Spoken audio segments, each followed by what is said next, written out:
अगर आपने कभी एफपीवी के बिल्ड वीडियोस देखे हैं या फिर आपने खुद एक एफपीवी ड्रोन बनाया है तो आपको पता होगा कि हम एक एफपीवी ड्रोन के ईएससी में कैपेसिटर लगाते हैं।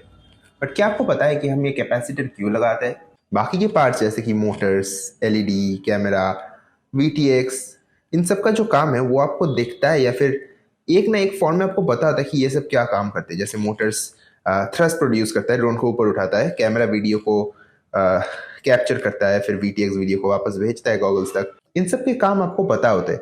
बट कैपेसिटर एक ऐसा चीज़ है जो हम एक्सटर्नली लगाते तो है अपने flight controller I mean ESC में, बट उसका जो काम है वो हमको फिजिकली नहीं दिखता, वो इंटरनली काम करता है। अब क्या काम करता है उसके बारे में डिस्कस करते हैं। मैं हूं रिक और आप देख रहे हैं रिक एफपीवी। So let's begin. अभी आपको एक चीज़ दिखाता हूँ। ये है मेरा एफपीवी ड्रोन और अगर आप अंदर देखोगे यहाँ पर देखो फ्लाइट कंट्रोलर और ईएससी एकदम आसपास है, एकदम साथ में जुड़े हुए हैं। इनके बीच का जो स्पेस है वो काफ़ी कम है और उसी के साथ जो बैटरी का वायर है, मोटर्स के वायर, एलईडी, सभी बाकी जो चीज़ है उन सभी के वायर एक साथ एक ही काफ़ी छोटे से जगह पे क्रैम्प किए गए हैं। अभी इससे क्या होता है, स्पेशली बैटरी और मोटर्स के वायर से, इन वायर्स में से काफ़ी ढेर सारा करंट पास करता है। बाकी के वायर जैसे वीटीएक्स, कैमरा, एलईडी, इनमें से उतना करंट पास नहीं करता।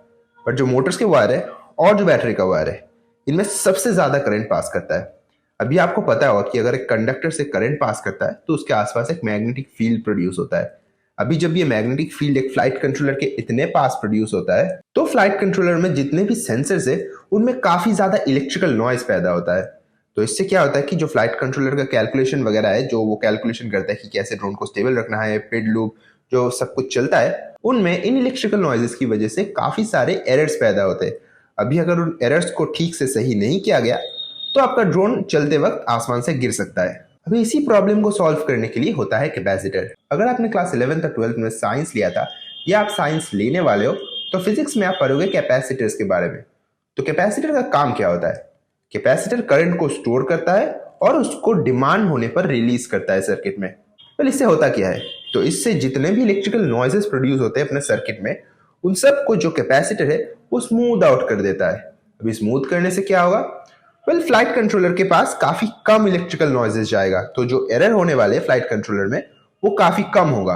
और उसके अलावा भी जो raw data ESC flight controller को भेजता है कैलकुलेशंस करने के लिए, उसमें भी काफी इलेक्ट्रिकल नॉइज कम होगा।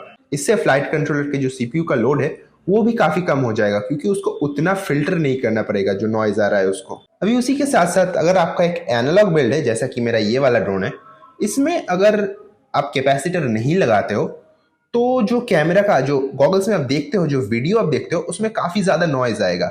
स्पेशली जब आप ड्रोन को चला रहे होंगे, कि मतलब जब मोटर्स घूम रहे होंगे तो मोटर से जो ईएससी के ऊपर से, फ्लाइट कंट्रोलर के ऊपर से जो वायर्स लगे हुए हैं मोटर्स के, उनसे जब करंट पास करेगा तो जो वीटीएक्स आई मीन कैमरा का जो वायर है उसमें भी इलेक्ट्रिकल नॉइजेस इंड्यूस होंगे और उस नॉइज की वजह से जो आपका वीडियो आने वाला है वो उसमें काफ़ी सारे ब्लैक लाइंस, इंटरफेरेंस, बैंडिंग, ये सब इश्यूज हो सकते हैं।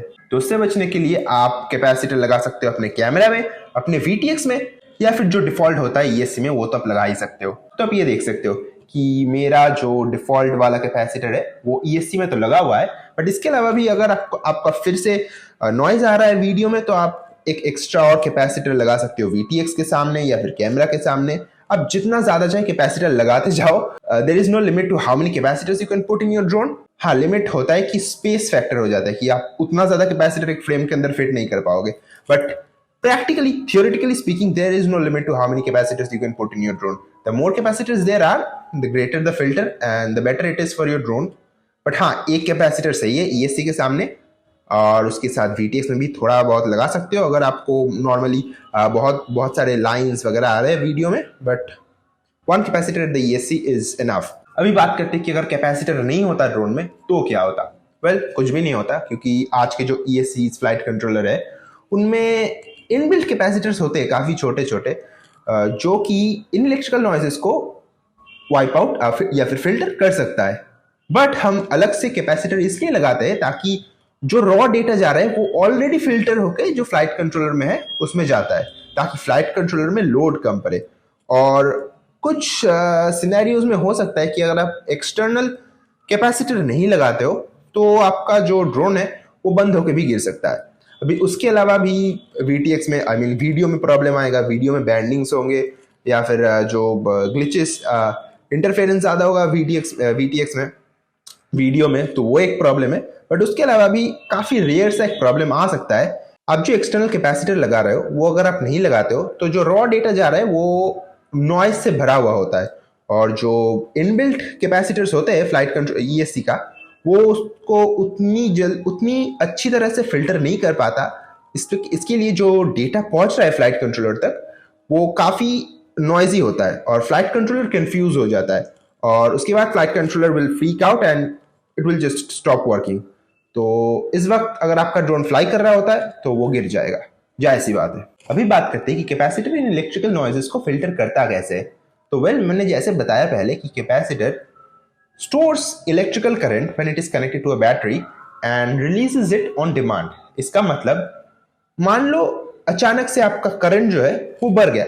एक सिंपल सा एग्जांपल दे रहा हूँ, इतना सिंपल तो होता नहीं है, काफी कॉम्प्लेक्स होता है जो पूरा प्रोसेस है, बट एक सिंपल से एग्जांपल देके आपको बताता हूँ। मान लो आपका ड्रोन आइडल पे 5 एम्पियर करंट खींच रहा है और आपने अचानक से थ्रॉटल को बढ़ा दिया और अभी आपका ड्रोन खींच रहा है 80 एम्प्स। तो जो 5 एम्प्स से 80 एम्प्स का डिफरेंस हुआ वो काफी इमीडिएटली हो गया, एकदम फटाक से हो गया। लेकिन अगर आपके सर्किट में कैपेसिटर होगा तो क्या होगा कि ये ऐसे 5 एम्प्स खींच रहा है और जैसे ही जो करंट रिक्वायरमेंट है वो 80 एम्प्स तक चला गया तो करंट बढ़ने लगेगा। लेकिन कैपेसिटर बोलेगा कि यार ये तो करंट बढ़ रहा है, हमको तो स्टोर करना है करंट, तो वो थोड़ा सा करंट अपने खुद के पास रख लेगा और मान लो 80 एम्प्स की जगह 5 एम्प्स बढ़ा, 5 से 10 एम्प्स हुआ, उसके बाद 20, 30 ऐसे इवेंचुअली बढ़ रहा है।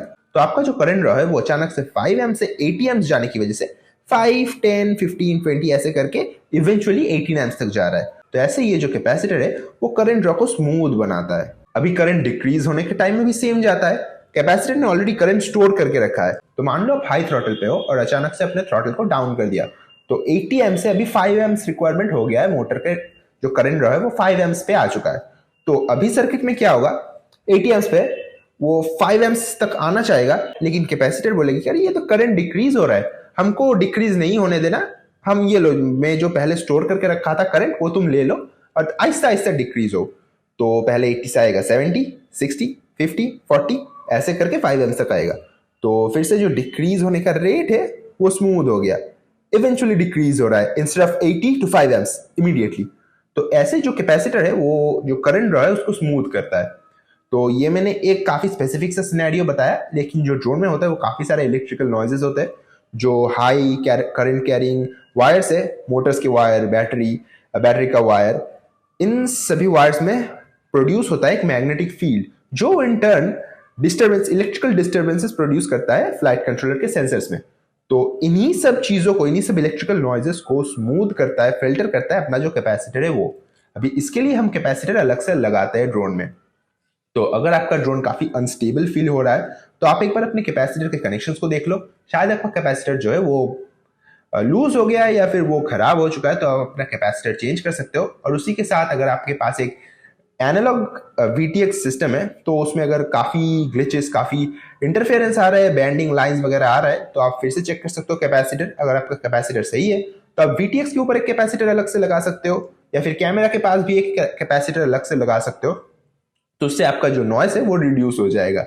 अभी डिजिटल में ये प्रॉब्लम तो नहीं होता, डिजिटल में इंटरफेरेंस या फिर बैंडिंग ऐसा तो कुछ प्रॉब्लम नहीं होता।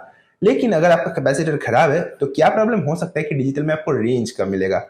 मतलब डिजिटल में जो बिट रेट होता है वो अचानक से गिर जाएगा अगर आप थोड़ा दूर जाओगे। तो सामने तो सही रहेगा, सामने तो कुछ दिक्कत आएगा नहीं, लेकिन थोड़ा दूर जाओगे तो बिट रेट अचानक से गिर जाएगा और आपका वीडियो जो है डिजिटल का वीडियो वो डिस्कनेक्ट हो जाएगा।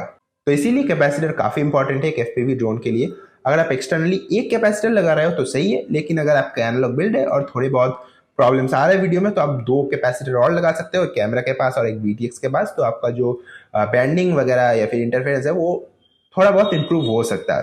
तो यही था कैपेसिटर की स्टोरी। अभी मिलते हैं आपको नेक्स्ट वीडियो में। Till then have a good day and stay safe.